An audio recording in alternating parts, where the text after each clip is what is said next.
Vous savez, l'allocation universelle, le revenu de base inconditionnel, c'est un projet fascinant intellectuellement tout d'abord, mais aussi qui nous permet de rêver, mais de rêver dans le bon sens du terme. Hein, pas de rêver à quelque chose d'impossible, mais de rêver et de poser des problèmes qui aujourd'hui nous semblent difficiles à résoudre et poser ces problèmes de façon différente. Revenu de base, revenu de citoyenneté, revenu allocation universelle, revenu minimum garanti, salaire citoyen. Je regardais sur Internet aujourd'hui encore des nouveaux noms qui se sont ajoutés et les gens tiennent à leur dénomination, etc. Une définition simple, un revenu inconditionnel versé par un État à chacun de ses citoyens. Le mot le plus fort de la définition, bien sûr, c'est l'inconditionnalité. Et cette inconditionnalité, elle se déploie de trois façons. Et je vais vous demander votre attention parce que c'est un peu la clé de la compréhension de la proposition. Elle est triplement inconditionnelle parce qu'elle devrait être versée à tous, riches et pauvres, sans aucun examen de ressources préalables. C'est ce que j'appelle la règle d'universalité et qui sous-tend aussi une règle de cumulabilité. Je reviendrai là-dessus tout à l'heure. Plusieurs de nos services de santé, services sociaux, sont universels. Nous avons déjà eu au Canada des allocations familiales universelles. Nous avons encore un régime de pension universel. Donc, ce n'est pas quelque chose de totalement nouveau, l'universalité dans le domaine des transferts. Il faut bien reconnaître que c'est en perte de vitesse que ces dernières années, les gouvernements ont eu tendance davantage à concentrer davantage les transferts sur les personnes les plus pauvres avec l'ensemble des effets pervers qui sont liés à cette concentration. Deuxièmement, sans examen du statut des ménages. Donc, elle est accordée à des individus plutôt qu'à des ménages. C'est ce qu'on appelle la règle d'individualisation. On ne tient pas compte, par exemple, dans l'évaluation de votre droit à votre statut. Est-ce que vous partagez un logement avec un homme, avec une femme, avec un couple, etc. Et on ne diminue pas le montant auquel vous avez droit parce que vous êtes en situation de cohabitation. On sait bien que les transferts qui ne sont pas individualisés nécessitent un contrôle des ménages. Troisième inconditionnalité, peut-être celle qui choque le plus certaines personnes, elle est accordée sans aucune contrepartie, d'être aux études, de travailler, d'être à la recherche d'un emploi. Donc, c'est vraiment un droit inconditionnel. J'appelle cette règle la règle de libre choix. Vous la recevez sans qu'on évalue vos intentions par rapport au travail ou à d'autres formes d'activité. Première variante possible, vous pouvez dire, oui, l'universalité, c'est vraiment bien, mais est-ce que vraiment c'est une priorité de donner à Pierre-Carl Pellado un revenu de base? On pourrait quand même, et au doyen de la Faculté des sciences sociales en plus, est-ce que c'est vraiment la priorité des priorités de lui donner un revenu de base? Pourquoi on ne donnerait pas un revenu de base aux plus pauvres et par la suite un revenu dégressif, etc., pour faire en sorte que ceux qui n'en ont pas besoin, entre guillemets, ne le reçoivent pas. Alors, cette proposition, donc, on lève la première règle d'inconditionnalité, on fait un test de revenu et on évalue si vous avez droit ou pas à un supplément de revenu compte tenu de votre situation, de vos obligations et de votre revenu du travail. Cette proposition-là, elle s'appelle l'impôt négatif. Elle est bien connue depuis les années 60. Vous allez donner moins d'argent, mais vous allez, au bout du processus, ceux qui doivent avoir un gain vont en avoir. Donc, un revenu de base a pour but de protéger l'ensemble des citoyens, comme un système de santé universel a pour but de protéger l'ensemble des citoyens. Et il est clair que par mes impôts, je vais rembourser d'une certaine façon, par un ajustement des impôts, je vais rembourser le revenu de base que je vais recevoir, je n'en ai pas de besoin. Et je peux vous dire, je regarde un certain nombre de jeunes, à votre âge, j'en ai déjà eu besoin. J'aurais peut-être été content d'en avoir un, et qui sait, si ça va mal un jour dans ma carrière, j'en aurais peut-être besoin encore, et il sera là. Donc, l'idée, c'est de ne pas donner à tout le monde, mais de donner simplement à ceux qui ont besoin de manière extrêmement dégressive, et donc d'augmenter notamment le revenu des actifs pauvres, ce qui est une des priorités pour lutter contre la pauvreté aujourd'hui. Alors, cette proposition, elle est une proposition qui est tout à fait un progrès par rapport à la situation que l'on a aujourd'hui, mais le problème de l'impôt négatif, c'est qu'il convient beaucoup moins aux personnes qui sont défavorisées, tout simplement parce que ces personnes sont dans une situation de fluctuation par rapport au marché du travail. Hein. Un jour, ils ont un travail, 2 semaines plus tard, ils le perdent, etc. Et là, on doit constamment rappeler l'agent au fisc pour leur dire, mais maintenant, j'ai perdu mon travail, pouvez-vous faire un réajustement de mon impôt négatif? Hein? Celui qui en a le plus besoin, c'est celui qu'on place aussi ou qu'on risque de placer en situation d'attente. Hein. C'est pour ça que, du point de vue des plus pauvres et des plus démunis, un revenu de base inconditionnel ou universel sera toujours plus approprié que de les placer dans une situation d'attente avec un impôt négatif. Mais un impôt négatif, je l'ai toujours dit, je le répète, même si ça choque parfois, serait un progrès considérable par rapport aux mécanismes de transfert que nous avons de nos jours. On peut aussi vouloir faire des économies, dire abandonnons la deuxième règle, abandonnons la règle de libre choix et faisons un revenu de participation. C'est-à-dire que, oui, on va donner un revenu à plus de personnes qu'aujourd'hui. On va le donner à ceux qui travaillent à petit salaire et qui ont des enfants. On va le donner à ceux qui sont à la recherche d'emploi. On va le donner à ceux qui sont aux études ou ceux qui veulent retourner aux études, à ceux qui font du bénévolat, qui sont dans des organismes d'entraide, etc. L'idée de donner à des gens qui ne veulent rien faire ou qui ne veulent pas participer à l'amélioration de la société est une idée qui paraît choquante pour certains. Alors, le revenu de participation ne serait probablement pas une économie parce qu'il faudrait contrôler si la personne va bien faire son bénévolat, elle est bien liée à des activités d'entraide, etc. L'autre point important ou de dissension possible, quel est le niveau de transfert que nous visons? Hein? Est-ce que ça doit être suffisant pour, par exemple, vivre sans aucun revenu de travail? Et bien sûr, pour plusieurs défenseurs du revenu de base inconditionnel, ça doit être une condition sine qua non. Moi, personnellement, je n'en fais pas une condition sine qua non, tout simplement parce qu'on peut montrer assez bien, avec des simulations assez simples et intelligentes, que même un revenu de base inconditionnel au Québec, au Canada, un revenu modeste a un effet positif sur la diminution de la pauvreté. Et finalement, comment on va financer ça, M. Blais? Ça coûte très cher, votre proposition. Est-ce qu'on va devoir créer des nouvelles taxes? Il y a toutes sortes de propositions aujourd'hui en Europe ou ici pour créer des nouvelles formes de taxes qui sont mieux adaptées que les nôtres, notamment les écotaxes, par exemple. On a besoin des écotaxes, mais le problème que nous avons avec les écotaxes, c'est qu'elles sont considérées comme antisociales, parce que taxer l'énergie, c'est pas bien pour les familles les plus pauvres, ils vont être touchés, mais bien sûr, si les écotaxes permettent de financer un revenu de base, à ce moment-là, on a un effet redistributif très, très positif dans le mariage entre écotaxes et revenus de base. Et d'autres, comme moi, prétendent qu'il faut aussi voir à réorganiser le système de transfert aux personnes, autant les transferts fiscaux, qui sont très importants. N'oubliez pas que Pierre-Carl Péladeau a droit, quand il fait son rapport d'impôt aujourd'hui, à un crédit d'impôt personnel. Au Québec, en ce moment, il est tout près de 11 000 $, par exemple. L'idée, bien sûr, c'est de remodeler notre système de transfert qui date d'il y a un siècle, parce que les premiers crédits d'impôt ont été créés en 1917, je crois, en même temps que l'impôt sur le revenu.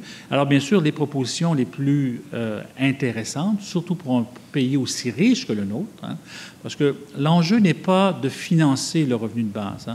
Économiquement, on peut montrer assez facilement que c'est possible de le financer en réorganisant les transferts. La question, c'est est-ce que c'est souhaitable, cette réorganisation? Est-ce que ça va améliorer le sort des plus démunis ou au contraire, ça va le détériorer? La question du souhaitable est la vraie question, je pense, qu'il faut poser quand on parle de revenu de base inconditionnel. Les arguments en faveur du revenu de base, je ne ferai pas les contre-arguments parce qu'on en aurait pour 2 heures et je vais laisser la place, bien sûr, aux autres conférenciers. Bien sûr, les arguments les plus importants, c'est des arguments de nature socio-économique, tout d'abord, et ensuite des arguments moraux ou en termes de justice sociale. Les arguments socio-économiques sont importants, c'est ce qui fait qu'il y a des gens de tous les acabits, de toutes les religions politiques qui s'intéressent aux revenus de base. Tout d'abord, mettre fin à ce qu'on appelle les trappes des programmes catégoriels. Hein. Nous créons un programme pour un groupe. Hein, nous disons, on va donner de l'argent aux pauvres, et dès que vous sortez de votre situation de pauvreté, on récupère ces sommes-là. Hein. On va donner de l'argent aux artistes dans une situation particulière, mais s'ils sortent de leur activité pour faire une autre activité, ils perdent leur subvention. Hein. C'est le dilemme de l'État-providence depuis l'origine de l'État-providence. Si on crée des programmes pour des personnes et pour des situations, les personnes vont se sentir obligés, s'ils veulent maintenir, bien sûr, leur adhésion à ces programmes-là, ils vont être obligés de se maintenir dans une situation. Hein. C'est ce qui se passe, bien sûr, avec l'assurance-emploi dans les régions là, au Canada. Donc, la plupart des programmes catégoriels, par définition, créent des catégories et enferment les bénéficiaires dans ces catégories-là. Et on pourra en parler longuement. On pourrait parler des taux d'imposition marginaux effectifs, des assistés sociaux, etc., mais on n'a pas le temps de faire cette démonstration. Ah, mais c'est un des arguments importants.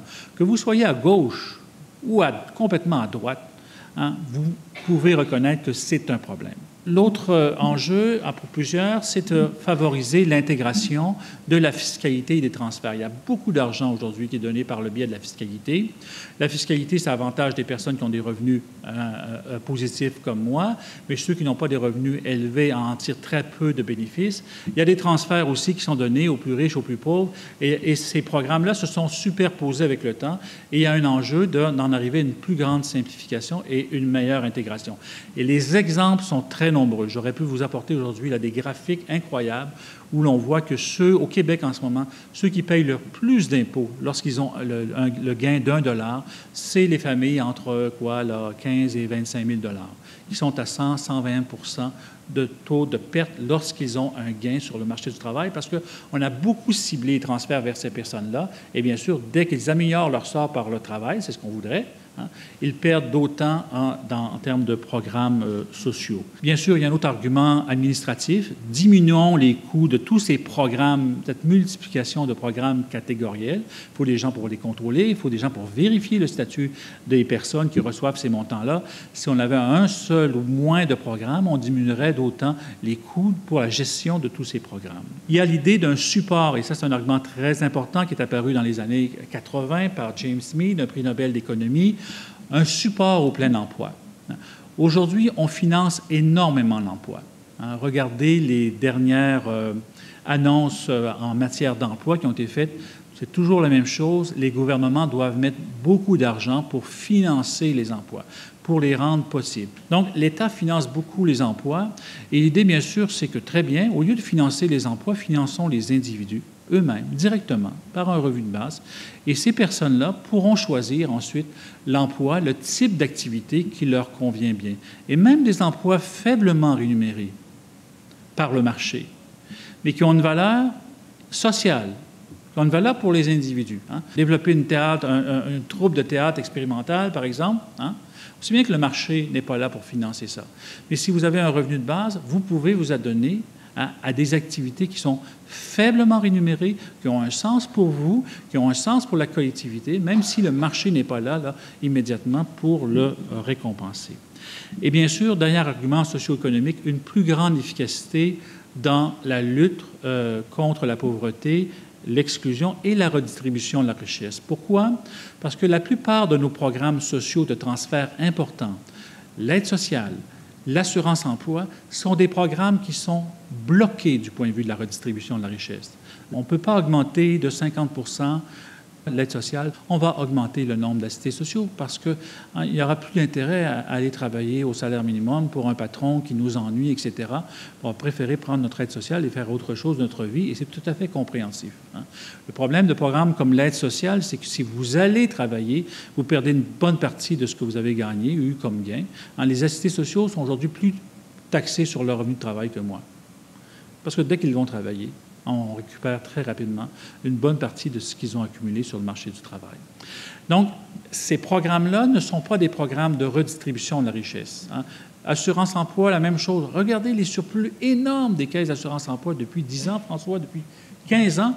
Les gouvernements n'ont pas voulu réinvestir. Pourquoi? Parce qu'ils ne veulent pas avoir plus de chômeurs, ils veulent diminuer le nombre de chômeurs.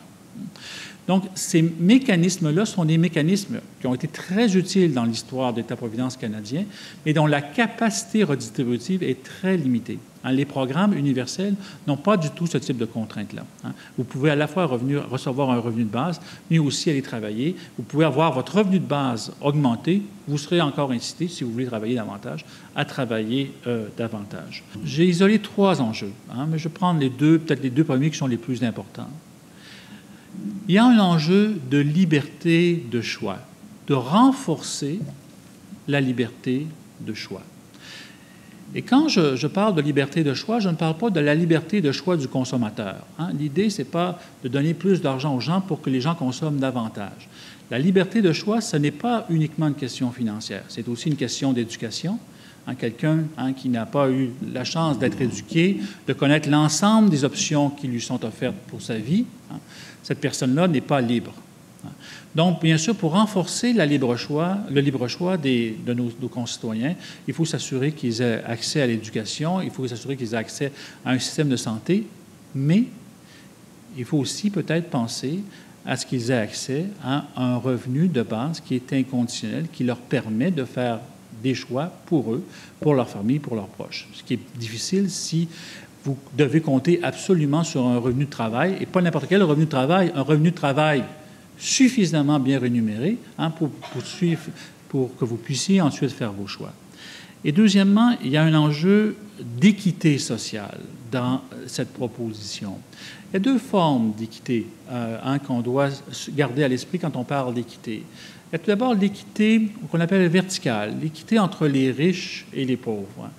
Et les nouvelles sont assez mauvaises parce que depuis les années 80 à peu près, les revenus du travail, les revenus primaires en Occident ont eu tendance à se polariser. On doit avoir à l'esprit d'avoir des mécanismes encore plus efficaces pour maintenir cette redistribution si on ne veut pas en arriver à une société de plus en plus polarisée du point de vue socio-économique, comme c'est le cas là, aux États-Unis. Et l'autre enjeu d'équité, c'est un enjeu, disons, que j'appellerais vertical, c'est entre les catégories de personnes. On se rend compte que de plus en plus il y a des différents programmes de transfert qui existent et parfois on se pose la question, est-ce que c'est bien justifié? Oui, les victimes d'actes criminels ont droit à une petite compensation, mais d'autres victimes d'actes qui ne sont pas criminels n'ont pas droit à une compensation. Donc, on a inventé beaucoup de transferts vers les personnes, toujours avec de bonnes intentions, mais la multiplication de ces transferts fait qu'à un moment donné, on doit prendre un recul et se poser la question, est-ce que vraiment on ne devrait pas avoir un transfert unique pour l'ensemble des citoyens? Les obstacles sont nombreux. Il y a 2 obstacles importants, je crois, pour la réalisation. Donc, ce n'est pas économique. On est assez riche pour faire un revenu de base au Canada. Il y a un obstacle administratif extrêmement important. Nos programmes sont très complexes, enchevêtrés, et lorsqu'on se met à vouloir faire des transformations, on peut avoir des effets extrêmement néfastes, même chez les groupes les plus démunis de la société. Donc, il faut faire des propositions cohérentes. Il y a un travail de fond à faire pour intégrer ces transferts. Le deuxième obstacle est vraiment de nature politique. Les démocraties modernes sont très sensibles au lobby. Et malheureusement, pour moi ou pour d'autres, il n'y a pas de lobby très fort en faveur du revenu minimum garanti. Notre système est plein de lobbies qui travaillent sur des catégories, sur des enjeux très particuliers. Et il est difficile d'avoir un lobby qui voit les choses d'un peu plus haut et qui pose le problème en termes d'avenir de l'ensemble du système de transfert pour les personnes.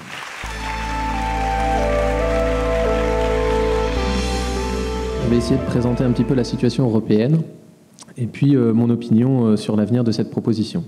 Donc, il vous a donné une définition qui correspond bien. Je vous en donne une autre qui complète légèrement.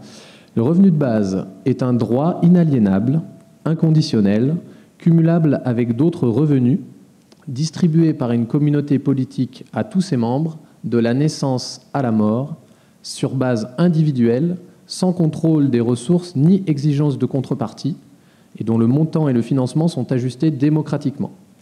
Donc cette définition-là est la définition qui est validée par le Mouvement français pour le revenu de base, qui regroupe la majorité des militants et militantes en France. Je vais vous parler de l'ICE, Initiative citoyenne européenne. Ça, c'est un outil très récent de démocratie participative à l'échelle de l'Europe qui permet au peuple de proposer des lois.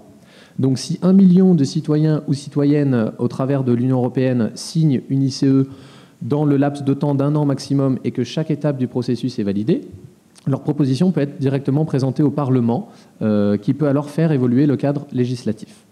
Donc pour information, 1 million de personnes, ça fait 0,02% de la population totale en Union européenne.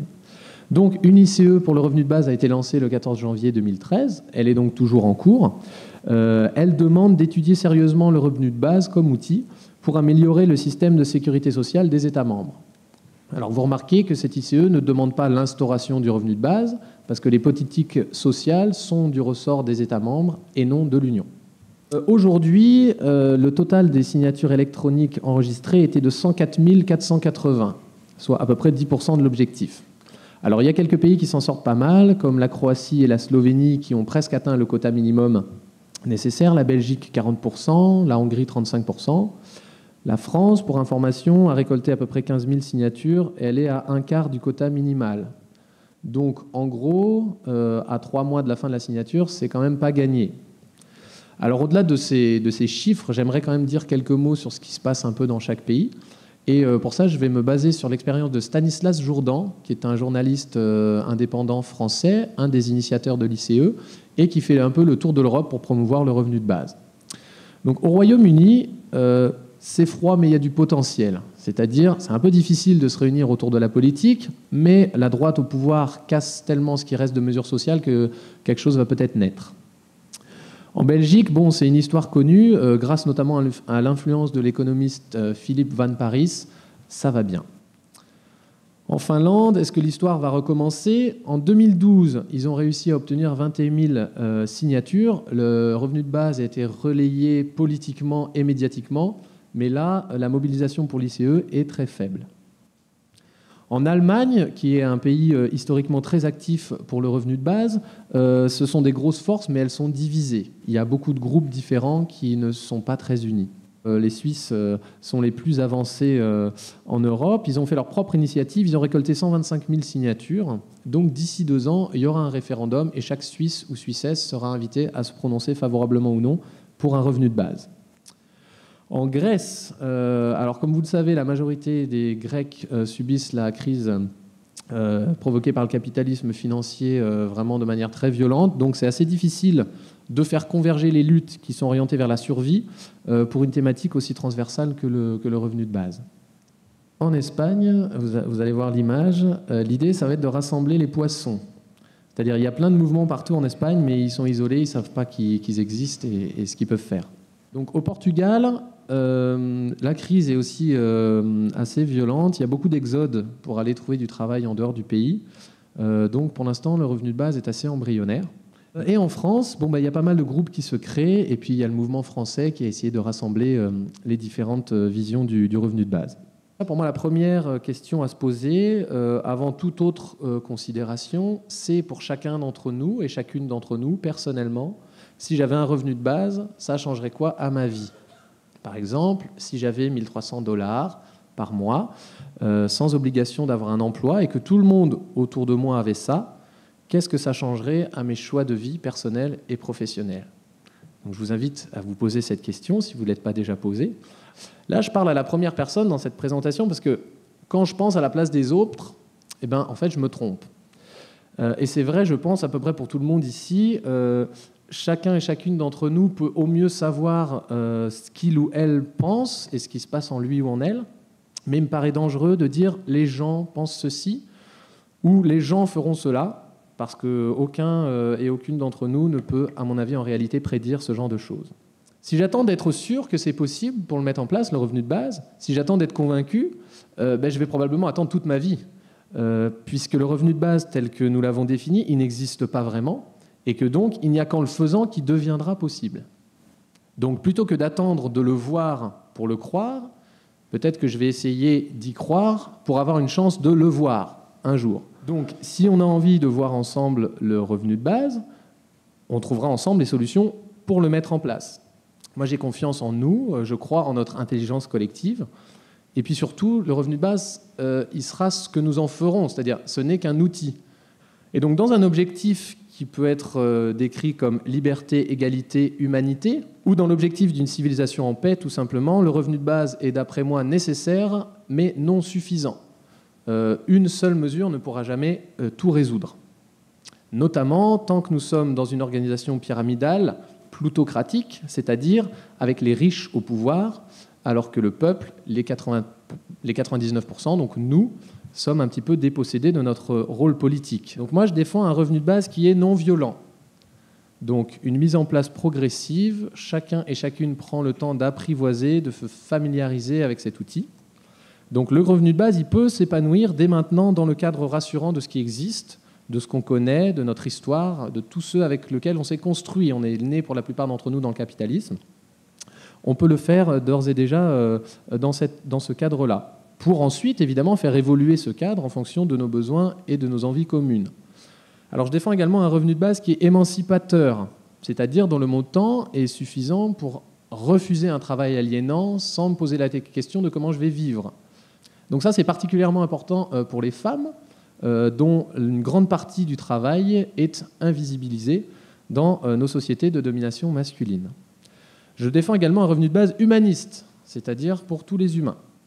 Je défends également un revenu de base qui est décroissant, c'est-à-dire qui va être distribué au maximum sous forme de gratuité sur les biens communs, sous forme de monnaie citoyenne locale et le moins possible en fausse monnaie, c'est-à-dire en argent dette vendu par des banques privées, les dollars, les euros, etc.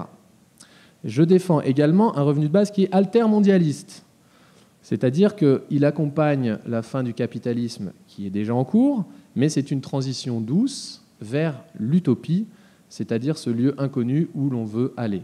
Et c'est également un revenu de base révolutionnaire, puisqu'il propose une nouvelle vision du monde. C'est un planisphère, donc il a été créé par Gérard Onesta quand il était député vert européen, et c'est un peu une autre vision du monde que celle qu'on a l'habitude de voir traditionnellement. Alors, le revenu de base, il propose un nouveau paradigme de société, une transformation sociale profonde. C'est une proposition qui est radicale, c'est-à-dire qui va à la racine. Donc, penser le revenu de base, c'est penser le changement plutôt que changer le pansement et essayer de rafistoler un système qui est structurellement destructeur pour la plupart des êtres vivants sur notre planète.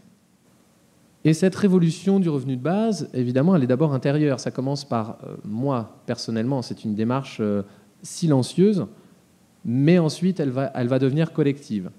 C'est vraiment passer de la compétition à la coopération, de la peur à la confiance. Alors, évidemment, se poser toutes ces questions, ça peut obliger certains ou certaines d'entre nous, et je m'en excuse, à sortir de ce qui est appelé en psychologie la zone d'économie psychique, qui est une zone de confort, une zone d'habitude. C'est mon univers connu, mes lieux communs, ce qui va dans le sens de mes croyances, et qui réclame le minimum d'efforts et de remise en question. Donc évidemment, dans cette zone-là, je suis résistant à tout changement, puisque ça me ferait dépenser de l'énergie de vie. Et de manière générale, si le revenu de base me fait peur, c'est surtout parce que je ne le connais pas. Donc quand j'aurais répondu à la question « si j'avais un revenu de base, ça changerait quoi à ma vie ?», c'est-à-dire quand cette idée sera vraiment rentrée dans mon univers, j'en aurais parlé autour de moi, ça deviendra confortable. Il restera toujours quand même une peur, parce que même si je connais la théorie, tant que je ne l'ai pas vécu, je ne sais pas ce que c'est dans mon corps. On saute dans l'inconnu, donc dans cette nouvelle société annoncée par le revenu de base. Alors même si je suis habitué à courir après la nouveauté, moi j'avais jamais imaginé que je pouvais la rattraper. La publicité aide la nouveauté à avoir un petit pas d'avance sur moi dans la course du temps. Mais le revenu de base, il m'aide à faire un petit pas de côté, à ralentir et à me demander pourquoi je cours. Je voudrais terminer en chantant une petite chanson. Donc cette chanson a été écrite par Michael Le Sauce, qui est un ami et collègue. Il est en train de réaliser un film documentaire sur le thème du revenu de base, et donc on travaille dans un collectif. Alors, donc, paroles de Michael Le Sauce et musique de Georges Brassens. Dans cette société sans emploi, pas de revenus à la fin du mois. Au chômage ou au RSA, on nous parle d'assistanat. Il n'y a pourtant plus d'emploi pour tout le monde. Faudrait un revenu pour rester dans la ronde. Mais les braves, j'en aime pas con, ne travaillent plus comme des cons. Non, les braves, j'en aime pas con, soient libres de bosser ou non. Il faut s'insérer dans l'emploi. Le travail libre, ça va pas de soi. Quand vient le jour du 1er mai, les syndicats ont oublié l'abolition du salariat. Cela ne les regarde pas. Il n'y a pourtant plus d'emploi pour tout le monde. Le temps est venu d'une réforme profonde. Mais les braves gens n'aiment pas qu'on ne travaille plus comme des cons. Non, les braves gens n'aiment pas qu'on soit libre de bosser ou non. Il faut s'insérer dans l'emploi. Facile à dire quand on en a. Quant aux travailleurs immigrés qui enrichissent la société, un revenu de citoyenneté garantirait leur dignité. Il n'y a pourtant plus d'emploi pour tout le monde. Partageons la richesse qui abonde. Mais les braves gens n'aiment pas qu'on ne travaille plus comme des cons. Non, les braves gens n'aiment pas qu'on soit libre de bosser ou non. Il faut s'insérer dans l'emploi. Avoir le choix? Certainement pas. Le travail subordonné, nous pourrions nous en libérer, loin du mythe de l'oisiveté, choisir son activité. Être payé pour pouvoir travailler et ne pas perdre sa vie à la gagner. Mais les braves gens n'aiment pas qu'on ne travaille plus comme des cons. Non, les braves gens n'aiment pas qu'on remette le travail en question. Car le travail, c'est la santé. Mais le plein emploi, c'est du passé.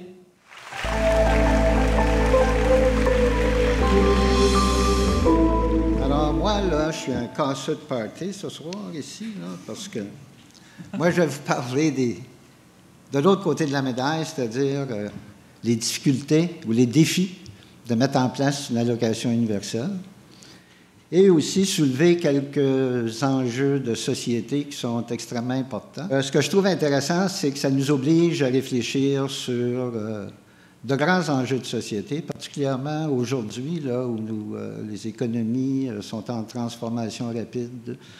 Juste rappeler les principales raisons pourquoi des gens ou des organismes revendiquent une allocation universelle. La première, c'est des gens qui croient que le travail, c'est fini, c'est-à-dire que le travail-emploi, vous vous en souvenez des livres qui ont été publiés dans les années 90, La fin du travail de Jeremy Rifkin, et il y a eu des dizaines de livres là, qui nous annonçaient que le travail-emploi, le salaire, le salariat, c'était chose du passé et qu'il fallait maintenant mettre en place un projet de société qui n'est pas basé sur l'accès ou le droit au travail, mais plutôt sur le droit au revenu. Pour d'autres personnes, c'est que ce n'est pas la fin du travail, mais il y a comme un effritement de la société salariale. La société salariale, c'est la société qui s'est développée depuis la Révolution industrielle, mais elle a atteint son apogée dans les années 70, où la très grande majorité des travailleurs et des travailleuses étaient des employés salariés qui travaillaient pour une entreprise, généralement toute leur vie durant, hein, de la fin de l'école à la retraite, etc. Alors aujourd'hui, on voit que cette société salariale-là, basée sur l'emploi à temps plein, disparaît tranquillement, c'est-à-dire que les gens travaillent de plus en plus à temps partiel, travaillent de plus en plus sur appel, beaucoup de précarité dans l'emploi. Donc, les programmes sociaux qui ont été mis en place à l'intérieur de la société salariale, ont été mis en place pour permettre aux gens qui travaillent à temps plein, surtout, d'avoir des assurances s'il arrive un malheur, s'ils perdent leur emploi, s'ils tombent malades, etc. On va voir que l'allocation universelle peut faire en sorte qu'il y ait des gens qui gagnent, mais aussi des perdants. OK. Alors, son coût, juste pour vous donner une idée, là, je n'irai pas dans le détail, là. Mais si on parle, parce qu'on a parlé aussi tantôt qu'il y a des gens qui revendiquent une allocation universelle qui serait suffisante pour sortir les gens de la pauvreté. Alors, disons qu'on parle d'un seuil de faible revenu ou un seuil de pauvreté, là. Alors, si on compare l'aide sociale actuellement, qui est pour un célibataire, pour une personne seule, de 7 000 par année, et on compare ça au salaire minimum à 35 heures par semaine, ça donne un niveau de 18 473 et un seuil de faible revenu de 20 000 Alors, tout de suite, on voit bien la difficulté qu'il y aurait à mettre en place un revenu de citoyenneté ou une allocation universelle qui comblerait les besoins des individus. Parce que là, ça triplerait le niveau de l'aide sociale. En termes de coût, là, il y a environ 350 000 ménages qui vivent de l'aide sociale actuellement, à 7 000 $. Alors, si on versait un revenu de citoyenneté à toutes les personnes au Québec, ça ferait 140 milliards de dollars en partant. Là. Bon, ensuite, il faut réaménager, aller chercher l'argent, etc., mais ça fait quand même 140 milliards de dollars. Le budget total du gouvernement du Québec est 85 milliards actuellement. Son financement, bien évidemment, le financement est aussi un problème extrêmement important. Il est lié au coût parce que ça prendrait une réingénierie, j'ai eu le mot, là, parce qu'il a été beaucoup utilisé par les gouvernements pour couper, mais une réingénierie complète et complexe de l'ensemble de nos programmes sociaux et de notre fiscalité. Et pour vous donner une idée de ce qu'a l'air notre programme, notre système actuel, alors vous avez ici une quarantaine de programmes, des programmes de sécurité sociale, sécurité du revenu ou fiscalité. Alors, ils sont divisés entre assurance sociale, alors l'assurance chômage, l'assurance automobile, les compensations pour les accidents de travail, etc., c'est des assurances. L'assistance sociale, l'assurance, évidemment, on vous donne de l'argent en fonction des cotisations. L'assurance chômage, il faut cotiser pendant un certain nombre de semaines, et selon votre revenu, vous avez le droit à du chômage, alors que l'assistance, alors là, ce n'est pas lié nécessairement au travail, c'est quelqu'un qui est dans la dèche, qui n'a aucune source de revenus, peut avoir accès à l'aide sociale, ce qui est enfin un revenu. Moi, ce que j'appelle revenu minimum garanti, c'est plus l'aide sociale, tant qu'il n'y a pas le mot universel dans l'appellation. La seule mesure universelle qui nous reste aujourd'hui, c'est la pension de vieillesse. Et est-elle vraiment universelle? Parce qu'à partir de 80 ou 90 000 $, il faut la rembourser complètement au gouvernement fédéral. Alors, les autres mesures, c'est des mesures fiscales, des crédits d'impôt remboursables. Donc, des crédits d'impôt pour les plus démunis sont remboursables. Par exemple, on avait un crédit pour la taxe foncière, on a un crédit pour la TPS, et il y a des crédits d'impôt non remboursables. Alors, tous ces programmes-là ont été mis sur pied depuis une centaine d'années que les gouvernements, les sociétés se sont donné un filet de sécurité sociale, des mesures fiscales pour répondre à des problématiques particulières. Alors, par exemple, le crédit pour aidants naturels, bon, c'est là pour aider les gens qui s'occupent d'une personne âgée ou qui s'occupent de leur époux ou épouse qui est très malade, etc. Alors, chacune de ces mesures-là ont été mises en place pour une raison particulière. Ce qu'il faut dans l'allocation, puis François en a parlé, c'est de reprendre ces programmes-là, de les restructurer ou de les abolir et de les remplacer par une mesure qui pourrait faire l'affaire de tout le monde, donc qui pourrait combler l'ensemble de ces besoins-là par une allocation uniforme pour tout le monde. Il y en a aussi qui considèrent qu'une faible allocation universelle agirait aussi comme une subvention aux entreprises, c'est-à-dire que les entreprises, quand la personne se présente sur le marché du travail, pour trouver un emploi, bien, il y a déjà un revenu de 300 $. Alors, ça pourrait créer des pressions à la baisse sur les salaires et sur les conditions de travail. Parce que le salaire, ce n'est pas seulement le salaire. Dans une entreprise, le salaire est lié aussi. C'est le salaire. Le salaire, mais toutes les assurances, les protections sociales qui viennent avec le salaire, l'assurance maladie, régime de pension, etc., etc., etc. Dans un monde où les économies sont de plus en plus interreliées, est-ce possible que l'allocation universelle soit mise en place dans une seule province? Ici, on est dans un régime fédéral. Hein? La moitié de ces programmes sociaux-là que je vous ai montrés tantôt, là, il y en a de la moitié qui viennent du fédéral, il y en a de la moitié qui viennent du provincial. Ce qui crée encore de plus grande difficulté là, à harmoniser tout ça. Alors, les impacts, les défis. Alors, il y a des impacts, il va y avoir des impacts. C'est sûr que changer un régime, notre régime en un nouveau régime où le revenu est décroché du travail et où on offre à chacun une allocation universelle, ça va être difficile à prévoir les impacts. D'abord, sur la participation au marché du travail. Alors, si tout le monde a une allocation universelle de 10 000 $, alors vous êtes aux études probablement, beaucoup, mais si vous étiez sur le marché du travail, on vous disait, vous avez 10 000 $. Alors, il y a beaucoup d'entre vous qui soit retarderiez probablement votre entrée sur le marché du travail. Il y en a probablement qui avaient des projets qui retourneraient aux études.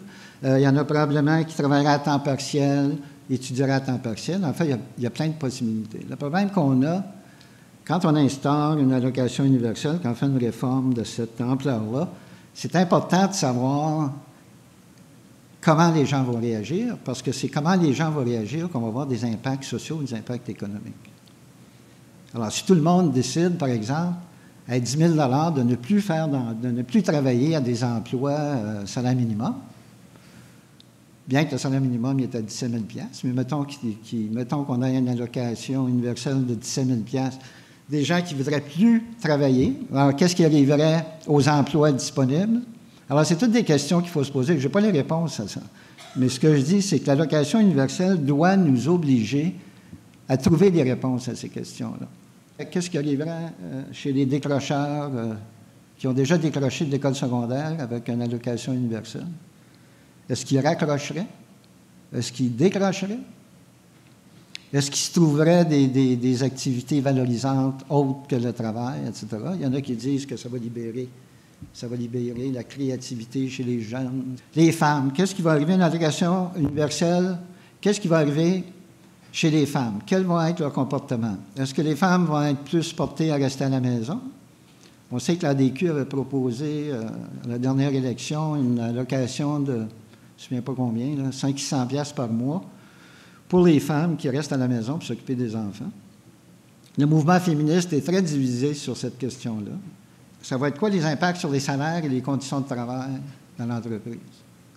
Alors, si, par exemple, on fait une allocation universelle et on abolit tous les programmes qui sont liés au travail, l'assurance-emploi, par exemple, etc., bien, il y a des chances que les conditions de travail soient diminuées aussi, parce que si on a une allocation universelle, est-ce qu'on a vraiment besoin des assurances? Est-ce qu'il y a des emplois qui vont être créés? Est-ce qu'il y a des emplois qui ne trouveront plus preneurs parce qu'il n'y a plus personne qui va vouloir travailler à des jobs, à des petites job-ins, des choses comme ça? Mais les petites job-ins, il faut que ça soit fait quand même. Hein? On est dans une société où il y a beaucoup de différents types de travail, etc. Qu'est-ce qui va arriver aux régions? Hein? Il y a beaucoup de régions au Québec qui vivent beaucoup avec des sommes provenant de l'assurance-emploi, de l'aide sociale. Il y a des taux de chômage fort élevés dans plusieurs régions du Québec. Qu'est-ce que voudrait dire remplacer tous ces programmes-là par une allocation universelle? Bien, il faut y réfléchir sérieusement. Un autre problème économique, c'est l'effet sur les cycles économiques. Les États-providence, les programmes sociaux qui ont été mis en place, comme l'aide sociale, l'assurance chômage, etc., ce sont des mécanismes automatiques qui diminuent l'ampleur des cycles économiques. C'est-à-dire que quand le chômage augmente dans un pays, l'emploi diminue, il y a plus d'assurance chômage qui se paie, il y a plus d'aide sociale qui se paie, ce qui fait en sorte que l'activité économique est maintenue à un certain niveau. Hein? Tout ne s'effondre pas. Les gens ont encore un pouvoir d'achat pour continuer à travailler. Donc, les cycles, au lieu d'être de cette forme-là, vont être beaucoup plus légers. Il va y avoir des gagnants, c'est sûr, mais il peut aussi y avoir des perdants. Par exemple, tous les bénéficiaires des assurances sociales, par exemple l'assurance chômage, l'assurance emploi maintenant, la Régie des rentes du Québec, qui n'est pas une assurance, là, parce que c'est pas la retraite, c'est pas nécessairement un imprévu, mais ça fonctionne de la même façon, c'est-à-dire que c'est à partir des cotisations qu'on va verser des prestations à des personnes. Alors, ces prestations-là sont beaucoup plus élevées que pourrait être une allocation universelle. Hein? Même une allocation universelle de 20 000 $ par année, il y a des gens qui reçoivent l'assurance-emploi beaucoup plus que 20 000 $ par année parce que le montant des gains assurables est beaucoup plus élevé. Vous comprenez? Alors, si on abolit l'assurance-emploi et on a juste 20 000 $ d'allocation universelle, il y a un manque à gagner là.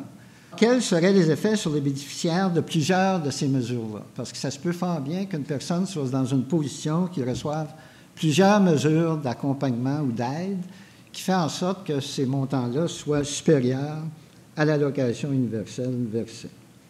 Qu'est-ce qui arriverait à tous les programmes de soutien et d'accompagnement pour les plus vulnérables? Encadrement et soutien à la recherche d'emploi, des programmes d'alphabétisation, formation et perfectionnement, etc. Parce que les régimes d'aide sociale, les régimes d'assurance chômage, ce n'est pas juste de verser de l'argent. Hein. Il y a des mesures là, pour aider les gens aussi à se remettre sur le marché du travail, de se recycler, etc., etc. Alors, il faut se poser, si on a une allocation universelle, mettons, de 20 000 $ par année, est-ce que ces mesures-là vont disparaître? Est-ce qu'ils vont disparaître pour qu'on puisse financer l'allocation universelle? C'est d'autres questions qu'il faut se poser. Donc, il y a 4 grands enjeux de société que je voulais... D'abord, c'est l'avenir du travail et du salariat.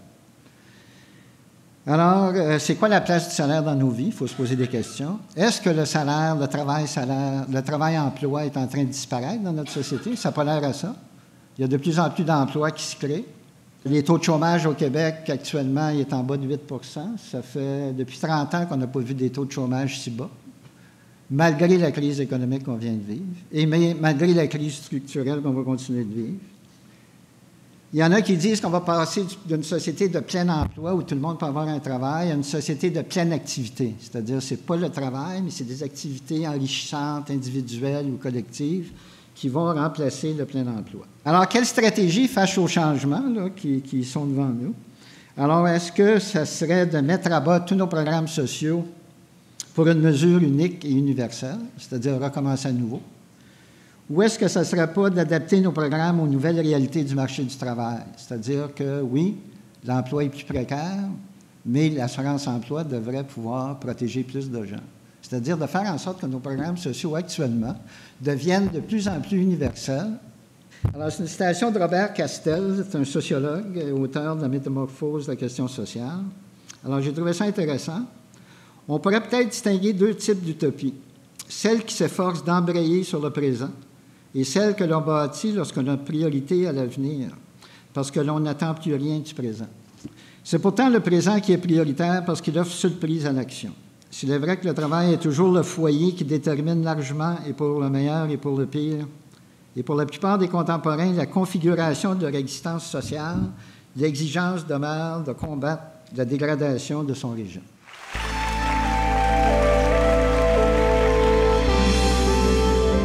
Dans les 3 arguments moraux, tout à l'heure, j'ai dit qu'il manquait un peu de temps. Le 3e, c'était la dignité, bien entendu. La dignité en termes de droit. Et moi, je trouve qu'on parle d'une idée révolutionnaire. Moi, je suis un peu un réformiste bourgeois, donc j'évite ces expressions-là. Mais il me semble qu'il y a déjà en ce moment un droit à des services de santé gratuits et on ne se pose pas la question, inconditionnelle et universelle, et on ne se pose pas la question, est-ce qu'il y a réciprocité, est-ce que vous êtes un bon citoyen, est-ce que vous faites un effort, etc., avant de garantir ce droit-là. Il y a donc un certain nombre de droits qui sont reconnus assez facilement, socio-économiques, sans problème. Et je comprends qu'il y a encore un malaise avec l'idée d'un droit à un revenu, mais si vous lisez la littérature des années 70, fin des années 60-70, lors de la création de l'aide sociale était présentée à juste titre comme une révolution, comme un véritable revenu minimum garanti, presque inconditionnel à l'époque. Et ils avaient raison. On savait déjà à l'époque qu'il y aurait des problèmes de trappe avec ce programme-là, mais bien sûr, comme l'emploi était assez bon, on avait sous-estimé l'importance que ça allait prendre.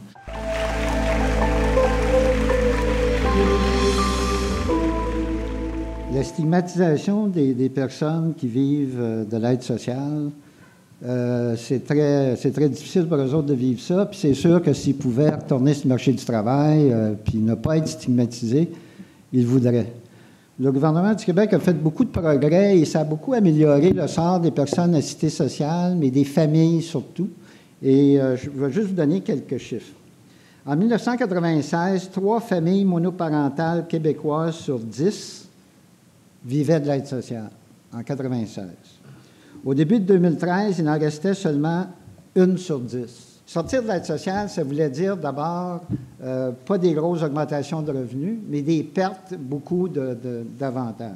Alors, avec la réforme de la politique familiale au Québec, il n'y a pas seulement eu la prestation pour enfants, il y a eu le régime d'assurance médicaments qui a été mis sur pied, maintenant, qui pour tout le monde. Il y a eu des congés parentaux qui ont été améliorés. Il y a eu la mise sur pied des garderies à 5, maintenant à 7 $ par jour. Alors, toutes ces choses-là ont fait en sorte qu'ils ont encouragé ces personnes-là à sortir de l'aide sociale. Moi, je vis avec le RSA français. C'est l'équivalent des aides sociales au Québec. donc je suis dans la catégorie des stigmatisés. Dans mon chemin, moi, c'est un choix de vie, donc je suis un pauvre relatif, je n'ai pas du tout de problème de survie matérielle. Mais en fait, la stigmatisation, au-delà de l'incitation à l'emploi, c'est une incitation à la dépression et au suicide. Le fait de ne pas avoir un travail rend les personnes qui sont victimes de ça très malheureuses, mais ce n'est pas du tout le fait de ne pas avoir un travail. C'est le fait d'être stigmatisé en tant que parasite de la société.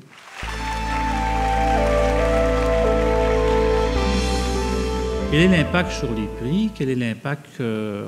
On recherche un impact redistributif positif, mais je pourrais, si je choisis les mauvaises politiques ou j'ai les mauvaises idées en tête, je pourrais appauvrir la population avec un impôt négatif ou avec une allocation universelle. Donc, l'effet redistributif de la mesure est important et la seule façon de régler cette question-là, c'est d'avoir une certaine idée de la justice sociale. Qu'est-ce que je recherche? Parce que le paradoxe de la proposition, c'est qu'en donnant à tout le monde, si c'est bien fait, en donnant à tout le monde, c'est les plus défavorisés qui en sont les gagnants. De la même façon qu'en donnant à tout le monde des soins de santé universels, on sait bien que c'est les plus défavorisés qui sont les gagnants parce qu'ils n'auront jamais les moyens de se payer ce type de service.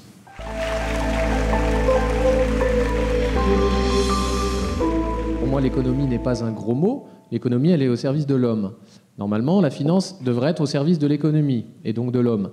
Ce n'est plus le cas, puisque maintenant, on n'a plus que 2% des flux monétaires qui concernent l'économie réelle, donc l'argent qu'on a dans nos poches, les salaires, même l'achat d'armes, ça, c'est 2% des flux monétaires. Le reste, c'est de la transaction, c'est de l'argent de la fausse monnaie, de l'argent qui n'existe pas. La confiance qu'on a dans l'être humain. C'est-à-dire, on va mettre en place un truc, ça va changer des choses. Est-ce que j'ai suffisamment confiance en l'être humain pour me dire, les autres, parce que moi, je sais à peu près ce que je vais faire, mais les autres, qu'est-ce qu'ils vont faire? Juste là, une petite étude qui est très intéressante. En Allemagne, ils ont demandé à des milliers et des milliers de gens, ils ont fait un questionnaire, ils ont dit, voilà, s'il y avait un revenu de base, est-ce que vous continueriez de travailler? 80% des gens ont répondu, personnellement, oui, je continuerai de travailler, donc soit dans mon même boulot, soit je passerai à mi-temps, soit je changerai de travail, mais je continuerai de travailler. 10% ont dit, je ne sais pas, et 10% ont dit, je prends des vacances. Ça veut dire que 80% des gens continuent de travailler. Ces mêmes personnes, quand on leur a demandé « Qu'est-ce que vous pensez que les autres ont répondu à cette question ?» 90% ont dit « Je pense que les autres ont dit qu'ils allaient arrêter de travailler. »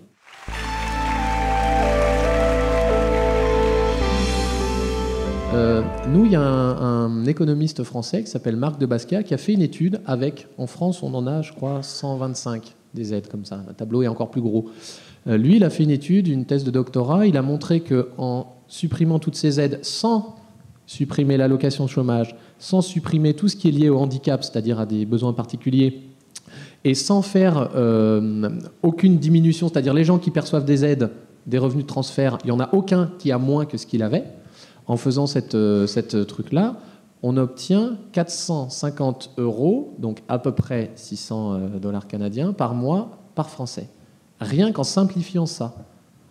Ça veut dire que la bureaucratie et le contrôle social nous permettraient, si on les supprime, et personne ne perdra rien, d'avoir en plus 450 € par personne et par mois pour tous les Français. On est 60 millions. Donc ça donne quand même une idée. Je ne sais pas si ça a été fait au Québec, parce que c'est un boulot de fou. Hein. Il a bossé pendant 3 ans. Effectivement, c'est compliqué. Mais ça se fait. Il suffit qu'il y ait un économiste ou une économiste qui se mette dessus, qui bosse pendant 3 ans, et les chiffres, on les a.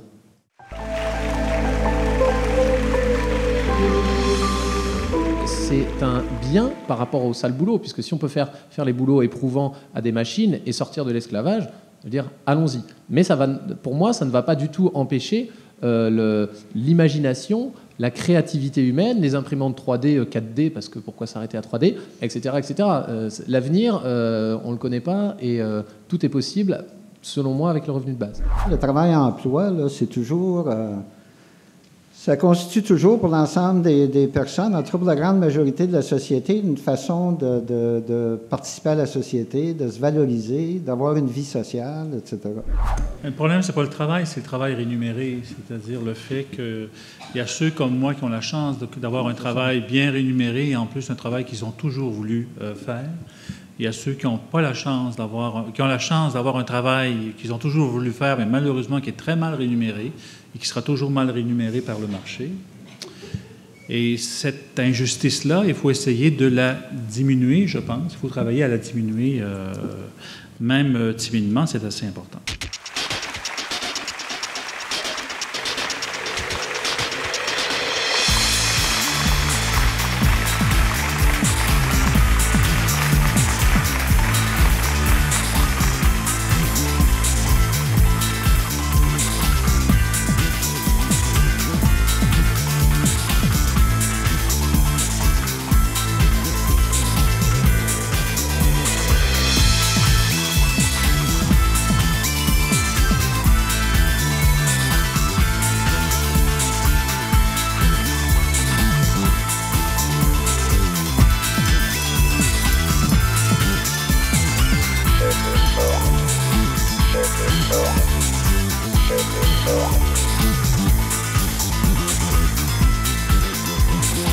Chef